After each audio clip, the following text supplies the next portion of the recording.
what is this? This is a mum, but it's springtime, but we have mum blooming in the landscape. How's that possible?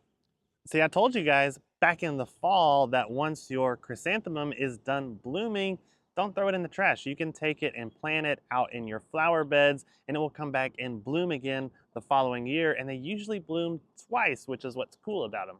You see, mums are a perennial, but not only that, they are what we call a photoperiodic plant. That means that they decide to bloom based on the ratio of dark to light.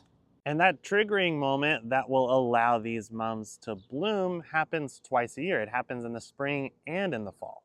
But most people throw their mums away, and so they don't get to see that beautiful spring bloom that they get, which can be every bit as beautiful as their bloom in the fall.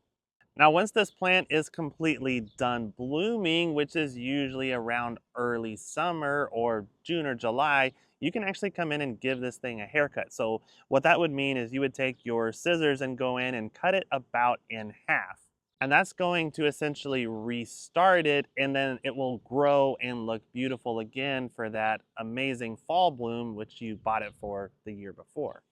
And that's really the only maintenance that you will have on these plants is give them a haircut in the summer and then give them a haircut in the winter once that foliage turns brown, and you'll have beautiful mums for years to come.